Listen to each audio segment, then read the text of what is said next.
Hello students, मैं Ashish Verma, assistant professor law, government law college, Ajmer. आज हम LLB first year paper 1.5 environmental law यानी पर्यावरण विधि विषय पर चर्चा करेंगे। एनवायरमेंटल लॉ अर्थात पर्यावरण विधि के अंतर्गत हमारे द्वारा एनवायरमेंट प्रोटेक्शन एक्ट 1986, पर्यावरण संरक्षण अधिनियम 1986 का अध्ययन पूर्व के व्याख्यानों में किया जा चुका है तथा the water prevention and control of pollution act 1974, जल प्रदूषण निवारण और नियंत्रण अधिनियम 1974 का अध्ययन पूर्व के व्याख्यानों में हमारे द्वारा प्रारंभ किया जा चुका है। The water prevention and control of pollution act 1974, जल प्रदूषण निवारण और नियंत्रण अधिनियम 1974 के अंतर्गत कुल 8 अध्याय और 64 सेक्शंस हैं। हमारे द्वारा कुल 5 अध्याय और धारा 33A तक अध्ययन किया जा चुका है, अर्थात हमने पिछले व्याख्यानों में अध्याय 5 और धारा 33A तक अध्ययन कर लिया है। आज हम the water prevention and control of pollution act 1974 के अंतर्गत अध्याय 6, जिसका शीर्षक है निधियां, लेखे तथा लेखा परीक्षा, फंड्स, अकाउंट्स एंड ऑडिट, जो कि धारा 34 से लेकर धारा 40 तक है, का अध्ययन प्रारंभ करने जा रहे हैं। इस अध्याय में केंद्रीय बोर्ड व राज्य बोर्ड के वित्तीय संसाधन, उसके द्वारा रखे जाने वाले लेखे तथा लेखा परीक्षा संबंधी विस्तृत प्रावधान बताए गए हैं। कोई भी संस्था आर्थिक संसाधनों के बिना अपने उद्देश्यों को प्राप्त नहीं कर सकती। किसी संस्था की विश्वसनीयता तब ही बनी रह सकती है जब वह आर्थिक संसाधनों का सदुपयोग करे तथा उसका सही लेखा जोखा रखे। इसके संबंध में प्रावधान धारा 34 से लेकर धारा 40 तक अध्याय 6 में बताए गए हैं। सबसे पहले हम प्रारंभ करते हैं धारा 34 या सेक्शन 34, केंद्रीय सरकार के द्वारा अभिधाय या कंट्रीब्यूशन बाय सेंट्रल गवर्नमेंट।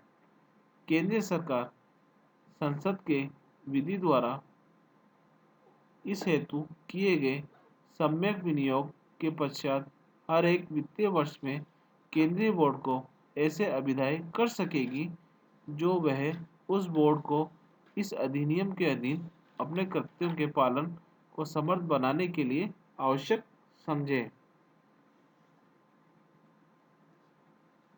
अर्थात इस धारा में केंद्रीय सरकार पर यह दायित्व डाला गया है कि वह केंद्रीय बोर्ड को प्रत्येक वित्तीय वर्ष में इतनी धनराशि दे जो जो बोर्ड को इस अधिनियम के अधीन कर्तव्यों के पालन करने के लिए समर्थ बनाने हेतु आवश्यक हो। इसी प्रकार धारा 35 में राज्य सरकार के द्वारा अभिधाय के बारे में बताया गया है। कंट्रीब्यूशन बाय स्टेट गवर्नमेंट, राज्य सरकार राज्य के विधानमंडल की विधि द्वारा इस निमित्त किए गए सम्यक विनियोग के पश्चात हर एक वित्तीय वर्ष में राज्य बोर्ड को ऐसे अभिधाय कर सकेगी जो वह उस बोर्ड को इस अधिनियम के अधीन अपने कृत्यों के पालन को समर्थ बनाने के लिए आवश्यक समझे। अर्थात इस धारा में राज्य सरकार पर यह विधिक दायित्व डाला गया है कि वह राज्य बोर्ड को प्रत्येक वित्तीय वर्ष में इतनी धनराशि दे जो बोर्ड को इस अधिनियम के अधीन अपने कृत्यों के पालन के लिए समर्थ बनाने हेतु आवश्यक है। इस प्रकार धारा 34 में यह विधिक दायित्व यह विधिक दायित्व केंद्रीय सरकार पर डाला गया है और धारा 35 के अंतर्गत ऐसा विधिक दायित्व राज्य सरकार पर डाला गया है।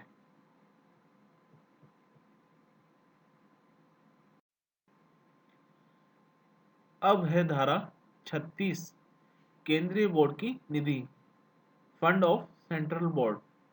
केंद्रीय बोर्ड स्वयं अपनी निधि रखेगी और वे सभी राशियां जो समय समय पर उसे केंद्रीय सरकार के द्वारा प्रदान की जाए तथा उस बोर्ड की सभी अन्य प्राप्ति उस बोर्ड की निधि में जमा की जाएगी और उस बोर्ड द्वारा सभी संदाय उसी में किए जाएंगे।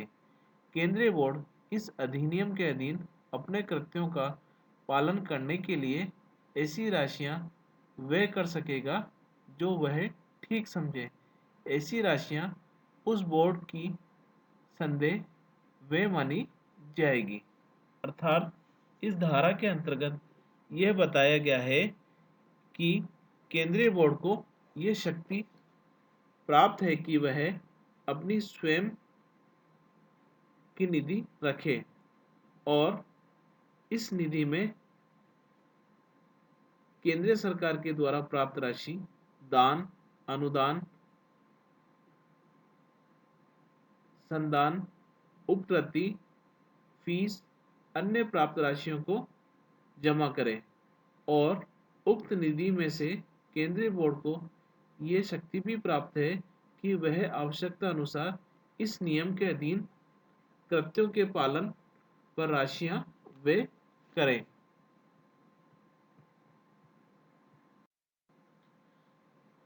अब है धारा 37 जिस प्रकार धारा 36 में केंद्रीय बोर्ड की निधि के बारे में प्रावधान बताया गया है, उसी तरह धारा 37 के अंतर्गत राज्य बोर्ड की निधि के बारे में फंड्स ऑफ स्टेट बोर्ड के प्रावधानों के बारे में बताया गया है।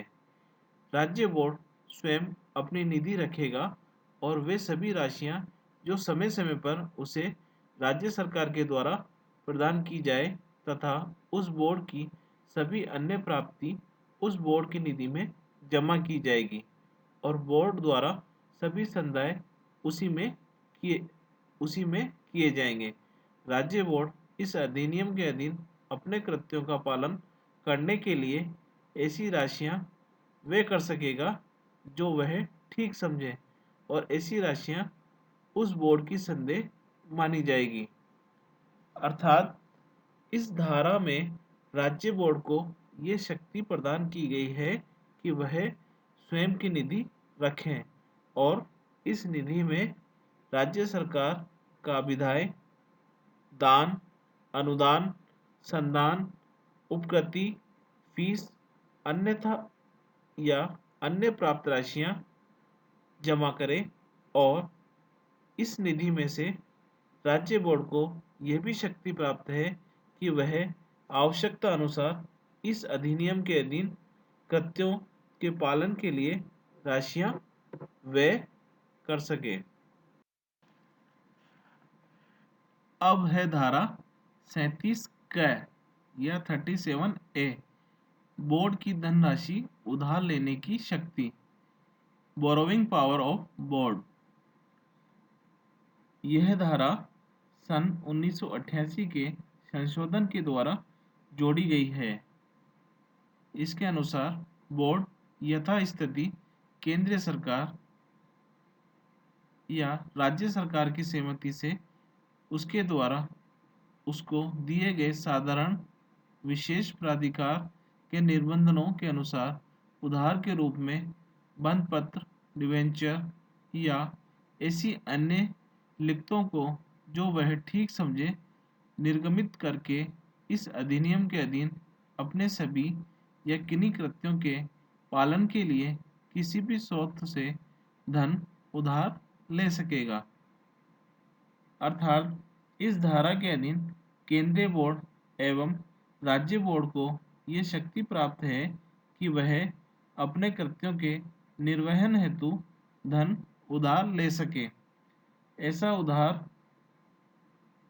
ऋण के रूप में, बॉन्ड जारी करके, ऋण पत्रों के निर्गम के द्वारा या अन्य ऐसी ही लिखतों को जारी करके या किन्हीं अन्य तरीकों से लिया जा सकेगा।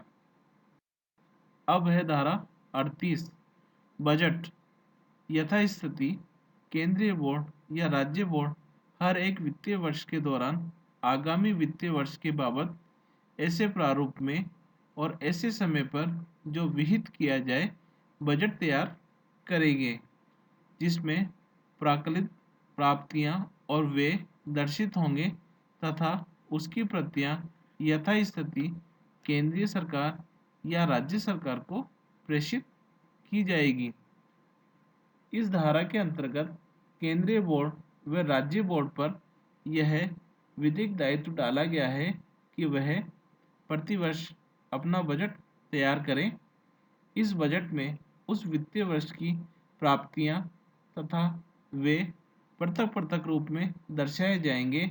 ऐसे बजट केंद्रीय बोर्ड केंद्र सरकार को तथा राज्य बोर्ड राज्य सरकार को पेश या प्रस्तुत करेंगे। अब है धारा 39 सेक्शन 39 वार्षिक रिपोर्ट या एनुअल रिपोर्ट। उपधारा 1 के अनुसार केंद्रीय बोर्ड प्रत्येक वित्तीय वर्ष के दौरान ऐसे प्रारूप में जो विहित किया जाए एक वार्षिक रिपोर्ट तैयार करेगा, जिसमें पूर्ववर्ती वित्तीय वर्ष के दौरान इस अधिनियम के अधीन उसके क्रियाकलापों का पूरा विवरण दिया होगा और उसकी प्रतियां पूर्ववर्ती वित्तीय वर्ष की अंतिम तारीख से 4 माह के भीतर केंद्र सरकार को प्रेषित की जाएगी और वह सरकार ऐसी प्रत्येक रिपोर्ट को पूर्ववर्ती वित्तीय वर्ष की अंतिम तारीख से 9 मास के भीतर संसद के दोनों सदनों के समक्ष रखवाएंगे। उपधारा 2 के अनुसार प्रत्येक राज्य बोर्ड प्रत्येक वित्तीय वर्ष के दौरान ऐसे प्रारूप को जो विहित किया जाए एक वार्षिक रिपोर्ट तैयार करेगा, जिसमें पूर्ववर्ती वित्तीय वर्ष के दौरान इस अधिनियम के अधीन उसके क्रियाकलापों का पूरा विवरण दिया होगा और उसकी प्रतियां पूर्ववर्ती वित्तीय वर्ष की अंतिम तारीख से 4 मास के भीतर राज्य सरकार को प्रेषित की जाएगी और वह सरकार ऐसी प्रत्येक रिपोर्ट को पूर्ववर्ती वित्तीय वर्ष की अंतिम तारीख से 9 मास के भीतर राज्य विधानमंडल के समक्ष रखवाएगी। अर्थात इस धारा में केंद्रीय बोर्ड और राज्य बोर्ड पर यह विधिक दायित्व डाला गया है कि वे अपनी अपनी वार्षिक रिपोर्ट तैयार करें और यथास्थिति केंद्रीय सरकार व राज्य सरकार को पेश करें। ये धारा सन 1988 के संशोधन के द्वारा नए रूप में प्रस्तावित की गई है। इसके अनुसार रिपोर्ट में पूर्ववर्ती वित्तीय वर्ष के क्रियाकलापों का पूर्ण विवरण दिया जाता है। यह रिपोर्ट पूर्ववर्ती वित्तीय वर्ष की अंतिम तिथि से 4 माह के भीतर भेजी जाएगी और केंद्र सरकार इसे संसद के समक्ष तथा राज्य सरकार इसे राज्य विधानमंडल के समक्ष रखेगी। अब है धारा 40 लेखा और लेखा परीक्षा अकाउंट्स एंड ऑडिट। उपधारा 1 के अनुसार प्रत्येक बोर्ड समुचित लेखा और अन्य सुसंगत अभिलेख रखेगा तथा लेखाओं का वार्षिक विवरण ऐसे प्रारूप में तैयार करेगा जो यथास्थिति केंद्रीय सरकार या राज्य सरकार के द्वारा विहित किया जाए। उपधारा 2 के अनुसार बोर्ड के लेखाओं की लेखा परीक्षा ऐसे लेखा परीक्षकों के द्वारा की जाएगी जो कंपनी अधिनियम 1956 की धारा 226 के अधीन कंपनियों के लेखा परीक्षक के रूप में कार्य करने के लिए सम्यक रूप से अहिर्त हैं या योग्यता रखते हैं। उपधारा 3 के अनुसार उक्त लेखा परीक्षक यथास्थिति केंद्रीय सरकार या राज्य सरकार के द्वारा भारत के नियंत्रक और महालेखा परीक्षक की सलाह पर नियुक्त किया जाएगा। उपधारा 4 के अनुसार इस अधिनियम के अधीन बोर्ड के लेखाओं की लेखा परीक्षा करने के लिए नियुक्त प्रत्येक लेखा परीक्षक को बहियों, लेखाओं, संबंधित वाउचरों और अन्य दस्तावेजों तथा कागज पत्रों के पेश किए जाने की मांग करने का और बोर्ड के कार्यालयों में से किसी कार्यालय का निरीक्षण करने का अधिकार होगा। उपधारा 5 के अनुसार प्रत्येक ऐसा लेखा परीक्षक लेखाओं की लेखा परीक्षा प्रति सहित अपनी रिपोर्ट की एक प्रति यथास्थिति केंद्रीय सरकार या राज्य सरकार को भेजेगा। उपधारा 6 के अनुसार केंद्रीय सरकार उपधारा 5 के अधीन लेखा परीक्षा रिपोर्ट की प्राप्ति के पश्चात यथाशीघ्र उसे संसद के दोनों सदनों के समक्ष रखवाएगी। उपधारा 7 के अनुसार राज्य सरकार उपधारा 5 के अधीन लेखा परीक्षक की रिपोर्ट की प्राप्ति के पश्चात यथाशीघ्र उसे राज्य के विधानमंडल के समक्ष रखवाएगी। इस प्रकार आज हमारे द्वारा अध्याय 6 के अंतर्गत निधियों, लेखों और लेखा परीक्षा के संबंधित प्रावधानों पर विस्तृत चर्चा की गई। धारा 34 से लेकर धारा 40 के अंतर्गत इससे संबंधित प्रावधानों पर हमारे द्वारा चर्चा की गई। अध्याय 6 के अंतर्गत केंद्रीय सरकार के द्वारा दिए जाने वाले अभिधाय, राज्य सरकार के द्वारा दिए जाने वाले अभिधाय तथा केंद्रीय बोर्ड की निधि, राज्य बोर्ड की निधि तथा वार्षिक रिपोर्ट, बजट और लेखा परीक्षाओं के संबंधित प्रावधानों पर हमने विस्तृत चर्चा की। धन्यवाद।